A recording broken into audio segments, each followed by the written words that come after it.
Well, the Denver Broncos are 3-2 on the season and are currently enjoying a 3-game winning streak. Thanks so much for joining us here on CBS News Colorado. I'm Michael Spitzer, joined by our CBS Colorado sports team of Romy Bean, Richie Casalino, and Rod Mackey. Let's talk a little bit about what we have seen this year. 3-2. Romy's fired up. We've got wins why to not? talk about. Look, I don't think anybody saw this coming, especially after the way that they started. So, Romy, let's talk about the defense and how the NFL starting to take notice. Pat Surtain named the AFC Defensive Player of the Week. You just had Pat on XML earlier this week. Had a lot of good things to say about this team. And the one thing that we can't get Pat to do is to talk about himself. No, at all. And the reason why this defense is so good is because Vance Joseph has a future Hall of Famer playing corner, taking away an entire side of the field, and it gives him so many opportunities to rush an extra guy, right? There's so many different things he can do. But what Pat said, and I had Nick Bonito on the show, what so many guys have said, what they love about Vance Joseph's defense is it's so much fun to play in. He dials up all these exotic looks. They really do get to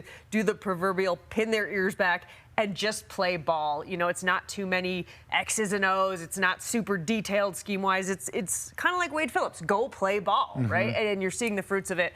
And of course, though, it all starts and ends with Pat Surtain, who is putting together a campaign for Defensive Player of the Year. Yeah, no doubt about it. Richie, for Broncos fans, the defense, we know they're good. The offense seems to be maybe a bit of a work in progress, but Bo Nix kind of getting a feel for things. What have you seen from the quarterback through these first 5 games? Good things, right? Slowly but surely good things for Bo. I think they're opening up the playbook a little more each week.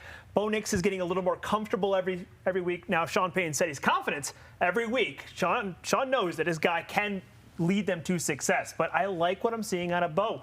200 yards passing last week against the Raiders, a rushing touchdown, a couple passing touchdowns. It's clearly the most functional offense we've seen probably in the last 2 years under the entire Sean Payton offensive scheme. So there's baby steps to be had. I almost consider it like a pitcher who's just come into the game, and he's looking real hot, and batters maybe haven't quite figured him out yet. I've been watching a lot of playoff baseball. I got baseball on the mind. But I'll say this, Bo, if he sticks with Sean, and they kind of butt heads a little bit, but come out together on the other side, one unit, this team could go far in 34 points, the most we've seen out of the Broncos offense since three years ago. Don't say confidence and Sean Payton and Bo Nix together. Yeah, that's a good point. Well, let's talk about what Richie just talked about and the butting of heads. We, of course, saw that in the win over the Raiders. What did you guys each make of that? Rod, I want to start with you because everybody seemed to have a different take on it, and the two guys seemed to be okay with it. I loved it. I mean, it was really funny afterwards because that's where we got Sean Payton doing the Ferris Bueller reference. Bo Nix came out and said, he told me I loved him, I told him I loved him, and we moved on from that.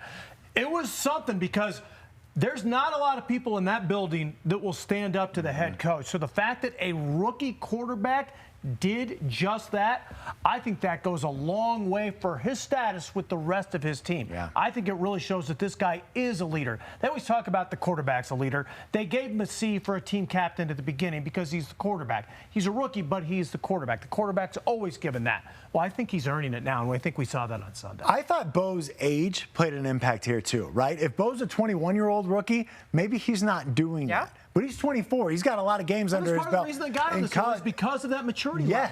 Yes, totally. And they got to go as this for Halloween, right? Oh, let's hope so. But I love Dennis and right? Exactly, yeah. I couldn't love it anymore. Like Rod said, there's maybe a handful of people that push back on Sean Payton. Maybe, right? And you can count them on one hand. Yeah. I don't know, maybe 2 or 3 fingers, let's be honest. Gives Bo so much cachet in the locker room. But it also shows that what every single guy said about him leading up to this point is true. Sometimes you wonder, right? Are they just supporting the young guy? But everything they've said about him is confidence. He's such a fierce competitor. You're seeing it, and that's what this team needs. And the thing is with Bo is he's also showing it on the field, right? 3 straight games without an interception now. Really good at evading sacks. All these little things where they say he doesn't make the same mistake twice. You see him learning. So he feels confident in his game enough to say that to Sean Payton. And the reason Sean liked it is because he likes what he's seeing from Bo on the field, too. And it's the polar opposite of what we saw last year. And I was just going to bring that up. So Sean Payton, the day after, on Monday, said he loves the passion that he sees from Bo on the field,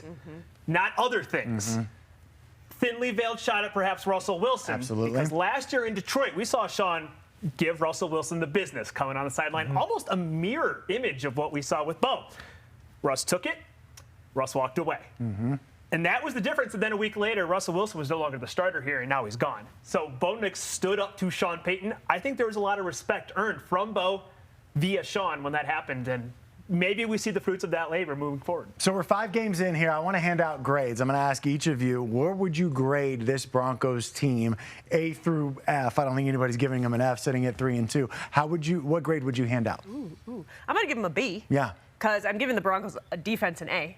Solid A. They're the top of the curve, right? I mean, how can you not? What they've done is fantastic. And I think that the offense continues to get better and better. I'll give them a C+ right now because I think they continue to grow. We still want to see some things evolve, and you want to see the run game continue to evolve. But you put those two together, and you get a nice solid B. And I don't think after 0-2 on the season, anybody would be giving them a B. But you know, defense is an A+. I'm sorry. Did I say A? We know what you meant. You got the plus of that. Richie, what do you think? I'm going to go, and this is weird for me, more positively than Romy just did. I'm going to give him an A across the board. You're 3 and 2 after 5 weeks, and I still consider Tampa to be a playoff team. The Jets have some issues, which we're realizing now. You're 3 and 2 after 5 weeks with 3 very winnable games up ahead. I don't see how this season could have started any better. I had them at 5.5, 6 wins to start the season. They passed with flying colors for me. I didn't think anybody could be more positive than Romy, but I like it. I Richie. was just going to say, I feel like I'm sitting next to Ryan Harris because Ryan Harris is glass half full. Ryan Harris predicted 11 wins, and I have mocked him about it. No, that's crazy. And maybe it's realistic because here's the deal. It's the Chargers, realistic. they are an underdog, but they're at home. And they've won 3 straight against the Chargers. They've won 5 in a row Mile High against LA. I think they can beat the Chargers. The Saints are out of a quarterback, and the Panthers are terrible. Right. They could win 6. If they go 6 straight, then I'm going A across the board. Yeah. I'm going to split the middle. I'm going to give them a B+. Well, and they already got the Chiefs monkey off their back, and so you don't have to worry about that streak and all the. They're not things catching that the came Chiefs. with that. They're not catching the- but they're not you know, catching the Chiefs. Baby steps. I think right? they're going to be 6 and 2 after 8 games, though. I really do. I was going to say 4 and 2 would be their best start since 2016, the last time they finished above 500. Yeah. Playoffs isn't out of the question. Playoffs isn't out of Playoffs, the I know, question. which is wild because Insane. when they were sitting here at 0-2 and you went on that road trip with them to Tampa and New York, there were a lot of people, I think, and certainly me, I don't know about I don't want to speak for the 3 of you, we thought they were going to come home 0-4. Those are 2 good teams. Yeah. Those were 2 to win at Jersey against the Jets and to beat the Buccaneers. These are playoff teams. The Jets don't look like it now, but the Buccaneers are. Jets should be. They're a game out of first place in Yeah. the AFC. Yeah, So, with the new coach. And the good news is you just continue to build, and we'll see if they can do that. By the way, you can watch the Broncos and Chargers 2:05 on Sunday afternoon right here on CBS Colorado. Countdown to kickoff comes your way at 1:30 to get things started, and then we'll have post-game coverage for you as well. That is going to do it for us here on the couch today. Thanks so much for joining us, and remember, for everything Broncos, you can check out the sports section of CBSColorado.com and get to see Romy's face. Is that Romy right Bean? there as well.